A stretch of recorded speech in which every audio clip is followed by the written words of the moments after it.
Well, this movie doesn't have Donald Logue, but it has someone that's a bit of a side character, side villain. That's even better.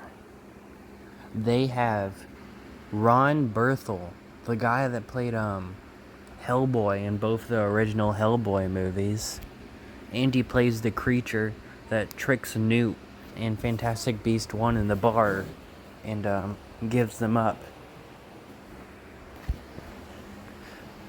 So it was a pretty good replacement, I would say. Hopefully the third one does even better with the replacement vampire side villain. There was a few things I did not like about this movie, though, and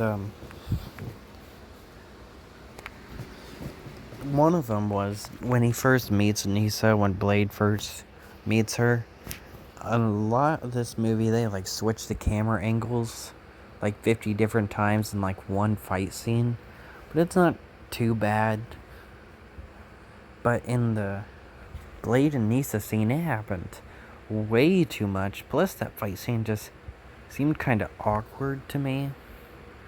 I don't really know how to explain it. It just looked weird. I didn't really like that fight scene. And, there's another stupid thing in it. There's a funny line in it, but they kind of did it for, like, no reason. So, there's this new guy called Stud, I'm pretty sure.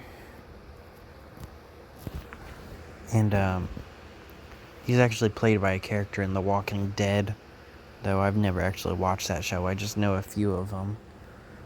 There's Shane, Rick, Negan, and that guy, whoever he is. I've seen him on YouTube in my recommendations, even though I've never watched the show. But that's who I immediately recognized him from.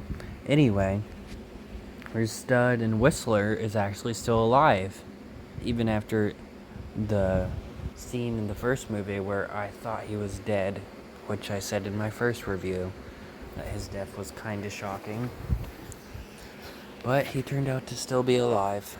Anyway, they have like one scene together, them two. The other two scenes are them arguing and not getting along.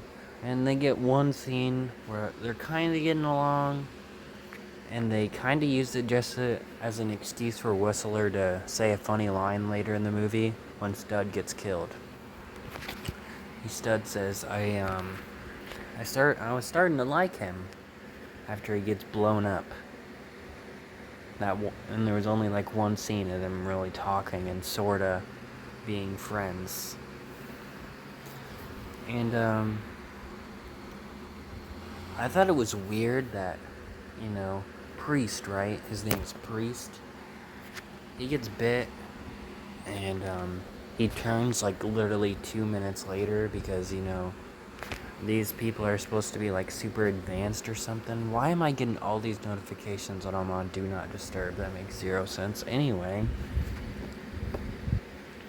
what was I saying? Right, Priest turns like 2 minutes after he gets bitten, but in the movie it's like, oh, it's been 20 minutes.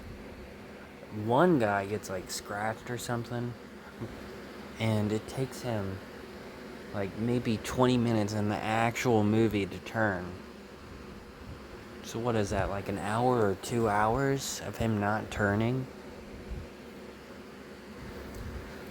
It doesn't really make sense. Like, how can it be fast one time but not fast the second time? And what else? Wesley Snipes nails his performance as Blade once again. And unlike the last movie, the final boss fight was actually really good. The first movie, it was like, oh shit, how's Blade gonna beat this guy? And then he beats him a minute later. This fight scene lasted a few minutes before Blade actually ended up killing him. And it was a really cool boss battle too. I don't know why I'm referring to it as a boss battle. I play way too many video games. But yeah, the main villain of the movie actually got a really good boss battle in this movie. And, unlike the last one. Though it is disappointing that Donald Logue wasn't in this movie since he was killed off in the first one. Ron Berthel was definitely a really good choice to replace him. And he's also going to be in an upcoming horror movie called Don't Look Up, and he's supposed to be in the new Transformers movie. So things are looking even better for him now. I'm pretty sure I never did a review on Hellboy, so I might have to rewatch that and make a review on that. Anyway, this movie had lots of flaws, but it was a good movie. And I thought the whole Stub betraying them was kind of pointless. Though, one of the things I did really like about this movie, though it was a little bit confusing, was there was this vampire rush. Blade gets what he wants from him, and he lets him live for some reason. And he has a perfect chance to kill him, still doesn't. Has another chance to kill him, still doesn't. He bumps into them at the club when he's with the other vampires, and he could have blew his cover, but, he still didn't try and kill him. And the movie ends with him finally killing Rush, saying, "Did you really think I forgot about you?" So, I guess that was cool, but every other time, Blade just, killed people, or at least tried.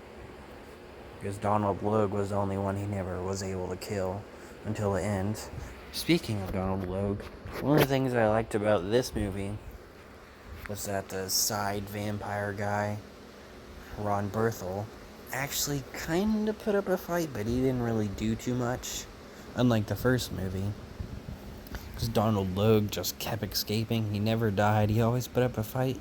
But in his final scene, one sword slash, he didn't even get a hit in. In this movie, Ron Berthel tries to stop Blade from killing him. He fails, but he still survives for a little bit. But he still doesn't get a hit on him, just like Donald Logue. But still really good movie, though it had its problems.